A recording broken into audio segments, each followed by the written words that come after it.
Hello and good morning everyone. आप सभी लोगों का स्वागत है आपके अपने यूट्यूब चैनल स्टडी ग्लॉस पर। मैं हूं डॉक्टर मोनिका और आज हम 14 सितंबर से रिलेटेड जितने भी इम्पोर्टेंट क्वेश्चन बन सकते हैं उन पर डिस्कशन करने वाले हैं और क्वेश्चन से रिलेटेड जितने भी इम्पोर्टेंट फैक्ट होते हैं साथ में वो भी मैं आपको बताऊंगी। ये हमारा टेलीग्राम चैनल है, यहाँ पर आपको क्विज अवेलेबल हो जाएगी और इस लेक्चर की जो PDF है वो भी आपको यहाँ मिल जाएगी। ये आपके लिए आज का मोटिवेशनल कोट है, जहां तक दिखाई दे वहां तक जाने की कोशिश जरूर करें। जब आप वहां पहुंचोगे आप इससे आगे भी देख पाओगे। तो इसी मोटिवेशनल कोट के साथ में हम स्टार्ट करते हैं आज का सेशन। फर्स्ट क्वेश्चन है, who has become the new chairman of smuggling and foreign exchange manipulation act appellate tribunal. तस्कर और विदेशी मुद्रा अधिनियम अपीलीय न्यायाधिकरण के नए अध्यक्ष कौन बन गए हैं? तो इसका करेक्ट आंसर होगा, ये बन गए हैं मुनीश्वर नाथ भंडारी। डी इसका करेक्ट आंसर होगा। मद्रास उच्च न्यायालय के मुख्य न्यायाधीश केंद्र ने न्यायमूर्ति मुनीश्वर नाथ भंडारी को धन शोधन निवारण अधिनियम के तहत अपीलीय न्यायाधिकरण के अध्यक्ष के रूप में नियुक्त किया है और न्यायमूर्ति भंडारी 12 सितंबर को सेवानिवृत्त होने वाले हैं।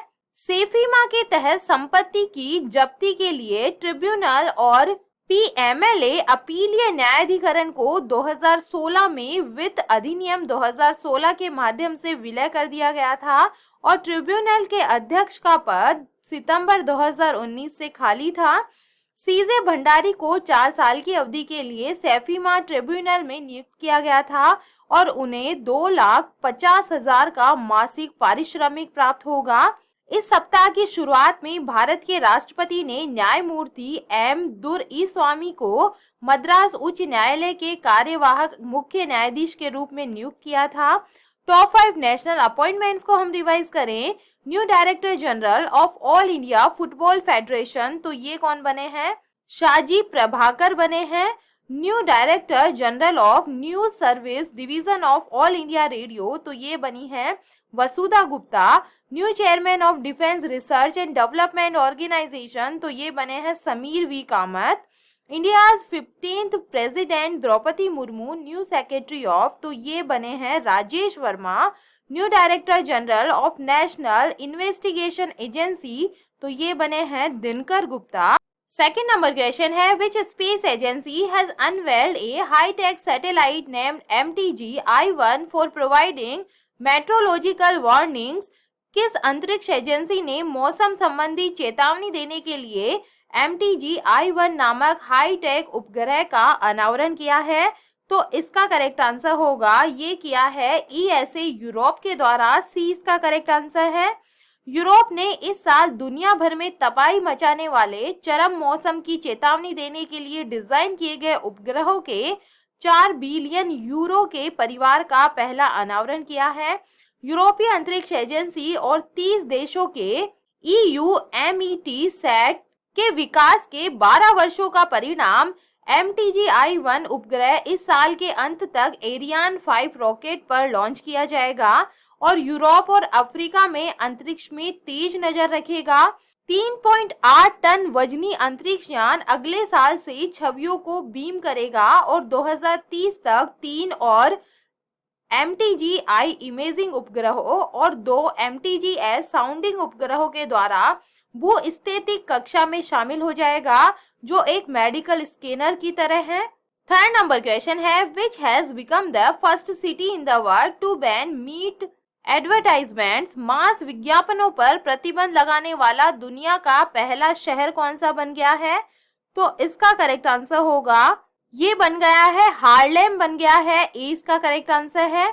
मांस की खपत और ग्रीन हाउस गैस उत्सर्जन को कम करने के प्रयास में डच शहर हार्लेम ने सार्वजनिक स्थानों से सभी मास विज्ञापनों को प्रतिबंधित करने का निर्णय लिया है। नीदरलैंड का ये जो शहर है हार्लेम 2024 से शुरू होने वाले प्रतिबंध को लागू करेगा, जिससे ये ऐसा करने वाला दुनिया का ये पहला शहर बन जाएगा। गौरतलब है कि नीदरलैंड में 95% लोग मीट खाते हैं। डच लोग मांस के सेवन से पर्यावरण को होने वाले नुकसान के बारे में अधिक जागरूक हो रहे हैं। अध्ययन से पता चला है कि मांस सभी ग्रीन हाउस गैसों का लगभग 60% हिस्सा है। विभिन्न शोध ये भी बताते हैं कि गोमांस सबसे अधिक ग्रीन हाउस गैस उत्सर्जन करता है। Top 5 first in the world की हम बात करें, first country in the world to introduce a scheme to put a written warning on every cigarette, तो ऐसा करने वाला जो फर्स्ट कंट्री है ये कनाडा बना है।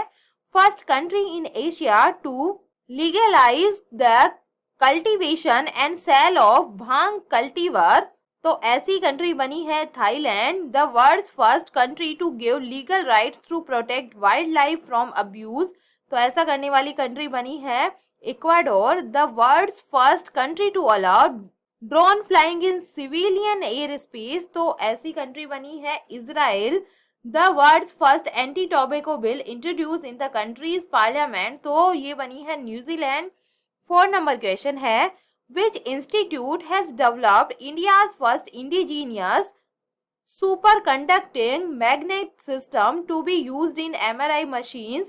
MRI मशीनों में उपयोग की जाने वाली भारत की पहली स्वदेशी सुपर कंडक्टिंग चुंबक प्रणाली को किस संस्थान ने विकसित किया है? तो ये विकसित किया गया है इंटर यूनिवर्सिटी एक्सेलरेटर सेंटर के द्वारा। ए इसका करेक्ट आंसर है। इलाहाबाद यूनिवर्सिटी की टीम ने देश का पहला सुपर कंडक्टिंग चुंबक प्रणाली डेवलप किया है, जो कि एमआरआई मशीन का अहम हिस्सा है। अभी तक भारत में एमआरआई मशीनों का 100% आयात होता था, खासकर चीन से ये होता था, लेकिन अब इस सिस्टम के डेवलप होने से भारत में ही एमआरआई मशीनें बनने लगेंगी और ये स्वदेशी सिस्टम बनाया है इंटर यूनिवर्सिटी एक्सीलेटर सेंटर ने। और गंभीर रोगों की जांच में अक्सर डॉक्टर एमआरआई कराने की सलाह देते हैं। भारत में गरीब जनता के लिहाज से एमआरआई की फीस बहुत ज़्यादा है। उसकी बड़ी वजह यह है कि यहाँ प्रति 10 लाख जनसंख्या में एमआरआई मशीन का जो औसत है ये 1.5 आता है, जबकि विकसित देशों में ये 10 है। मतलब हमारे यहाँ 10 लाख की जनसंख्या में 2 एमआरआई मशीन भी मुहैया नहीं है। 5 नंबर क्वेश्चन है, Where has Prime Minister Narendra Modi inaugurated the first Center State Science Conference 2022 to strengthen the cooperation mechanism between the center and the state? प्रधानमंत्री नरेंद्र मोदी ने केंद्र और राज्य के बीच में संयोग तंत्र को मजबूत करने के लिए पहले केंद्रीय राज्य विज्ञान सम्मेलन 2022 का जो उद्घाटन है ये कहां पर किया है? तो इसका करेक्ट आंसर होगा अहमदाबाद, गुजरात में इसका उद्घाटन किया गया है। वीडियो कॉन्फ्रेंस के माध्यम से 2 दिवसीय केंद्रीय राज्य विज्ञान सम्मेलन का उद्घाटन करेंगे। प्रधानमंत्री कार्यालय के मुताबिक अपनी तरह के पहले इस सम्मेलन का उद्देश्य सहकारी संघवाद के जरिए केंद्र और राज्यों के बीच समन्वय और संयुक्त तंत्र को मजबूत बनाना और पूरे देश में विज्ञान, प्रौद्योगिकी और नवाचार के लिए सशक्त पारिस्थितिकी तंत्र का निर्माण करना है। 2 दिवसीय जो ये सम्मेलन का आयोजन है ये साइंस सिटी अहमदाबाद में हो रहा है और इसकी जो थीम है ये रखी गई है एसटीआई दृष्टिकोण 2047 इस बार की थीम रखी गई है। इसके तहत राज्यों में एसटीआई के लिए भविष्य के विकास के रास्ते और नजरिया सभी के लिए डिजिटल स्वास्थ्य देखभाल करना है। 2030 तक अनुसंधान एवं विकास में निजी क्षेत्र के निवेश को दुगना करना और कृषि किसानों की आय में सुधार के लिए तकनीकी हस्तक्षेप जैसे विषयों पर सत्र आयोजन किए जाएंगे। 6 नंबर क्वेश्चन है, which institute has launched India's first national electrical freight platform E fast India to enable transportation of critical resources? महत्वपूर्ण संसाधनों की ढुलाई को सक्षम बनाने के लिए भारत के पहले राष्ट्रीय इलेक्ट्रिकल भाड़ा प्लेटफॉर्म ई फास्ट इंडिया को किस संस्थान ने लॉन्च किया है? तो इसका करेक्ट आंसर होगा ये नीति आयोग के द्वारा लॉन्च किया गया है। सी इसका करेक्ट आंसर होगा।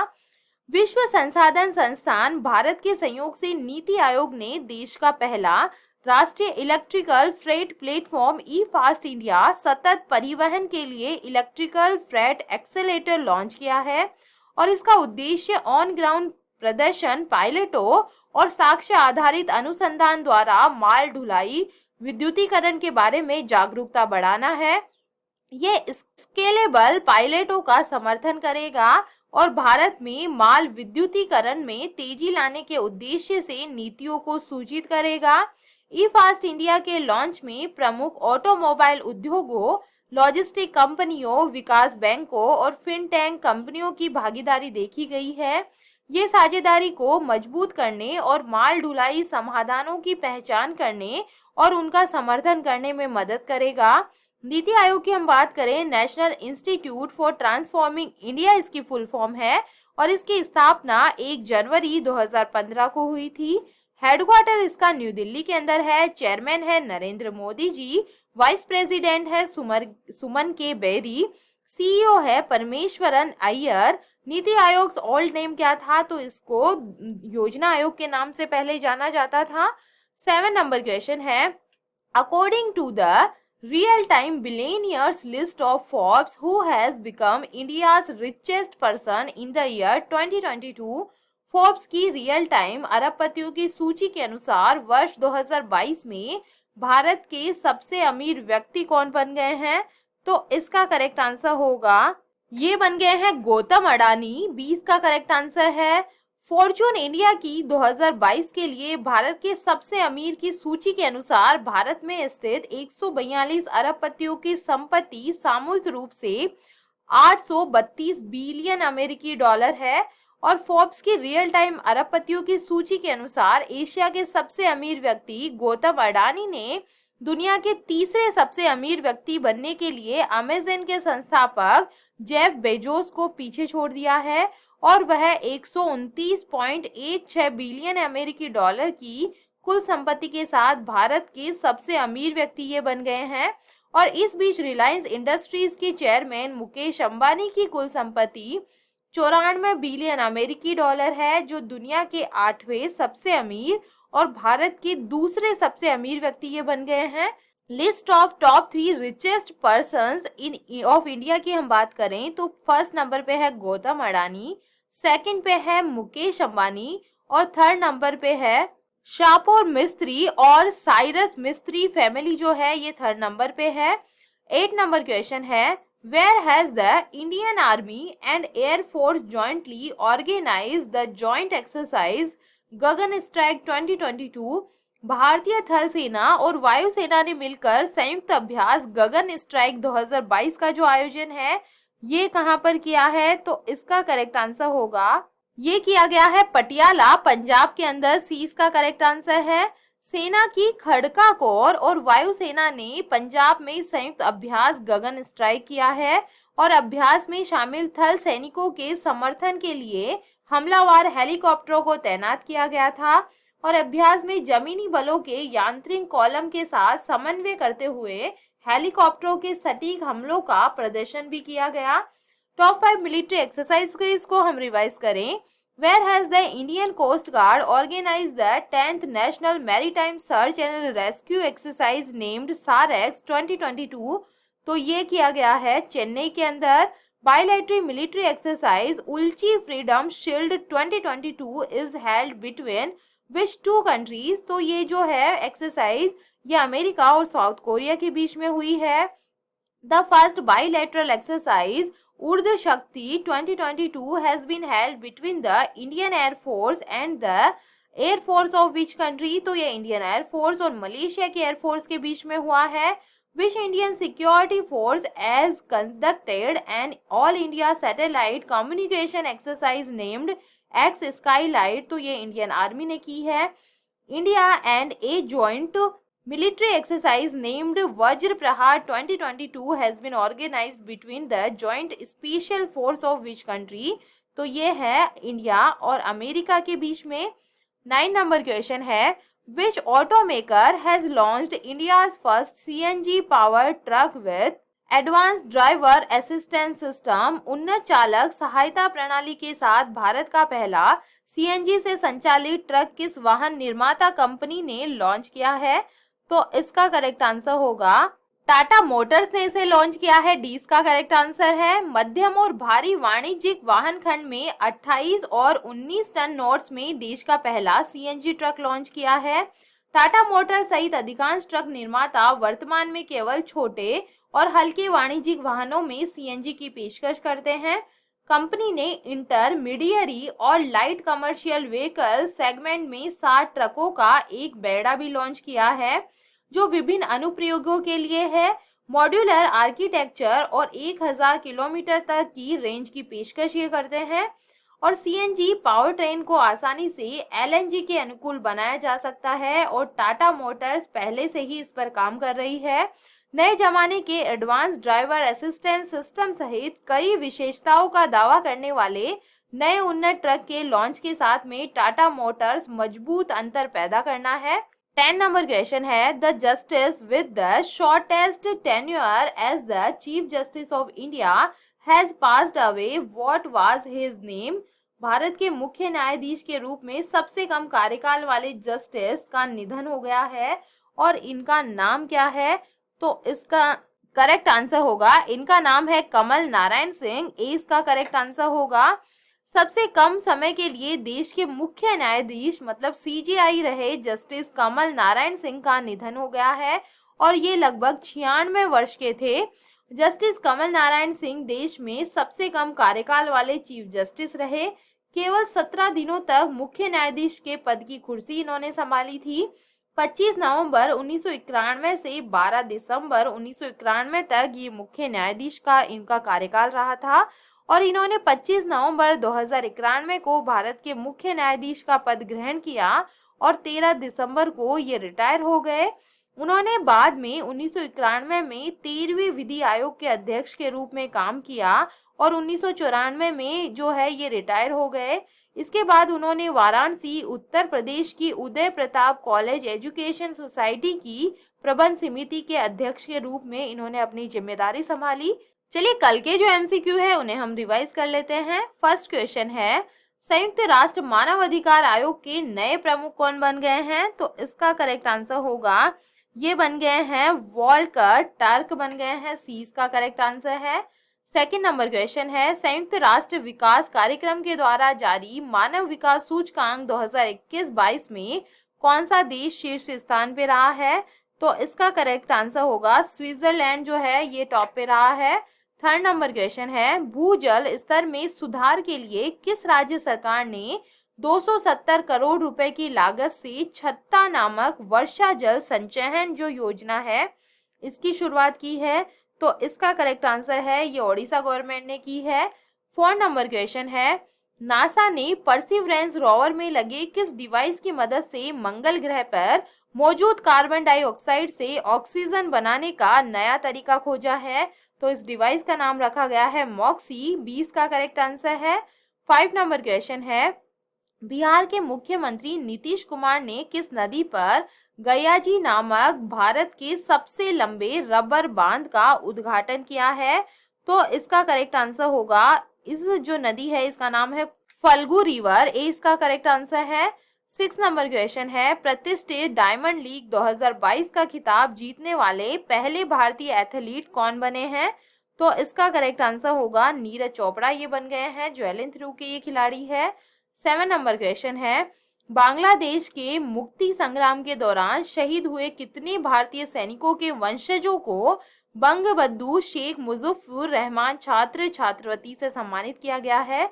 तो 200 लोगों को जो ये है सम्मान दिया गया है। 8 नंबर क्वेश्चन है, प्रधानमंत्री नरेंद्र मोदी ने ग्रेनाइट पत्थर से निर्मित 28 फुट ऊंची नेताजी सुभाष चंद्र बोस की भव्य प्रतिमा का जो अनावरण है ये कहां पर किया है? तो ये कर्तव्य पथ पे न्यू दिल्ली के अंदर किया गया है। 9 नंबर क्वेश्चन है, किस राज्य ने resident safety and security act नामक बहुउद्देशीय पोर्टल को लॉन्च किया है? तो इसका करेक्ट आंसर है ये मेघालय गवर्नमेंट ने जो है लॉन्च किया है।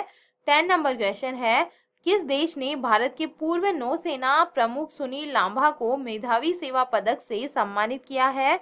तो ये किया गया है इनको सिंगापुर गवर्नमेंट के द्वारा। 20 का करेक्ट आंसर होगा। और ये था कल का स्टडी ग्लॉस क्वेश्चन। भारत के पहले तरल प्राकृतिक गैस से चलने वाले ग्रीन ट्रक को किस कंपनी ने लॉन्च किया है? तो ये किया है ब्लू एनर्जी मोटर्स महाराष्ट्र के द्वारा। 20 का करेक्ट आंसर होगा। और ये है आप लोगों के लिए आज का study gloss question. Akhil Bharatiya football महासंघ के जो नए अध्यक्ष है ये कौन बन गए हैं? तो इसका आंसर आप मुझे कमेंट सेक्शन में दीजिएगा। ये हमारा टेलीग्राम चैनल है। यहाँ पर आपको सारे क्वेश्चन क्विज के फॉर्मेट में अवेलेबल हो जाएंगे और इस लेक्चर की पीडीएफ भी आपको यहाँ मिल जाएगी। आई होप आपको सेशन पसंद आ रहा होगा। अगर पसंद आ रहा है तो इसे लाइक कीजिए, अपने दोस्तों के साथ में शेयर कीजिएगा। तो चलिए मिलते हैं हम एक नए सेशन के साथ में। Thank you.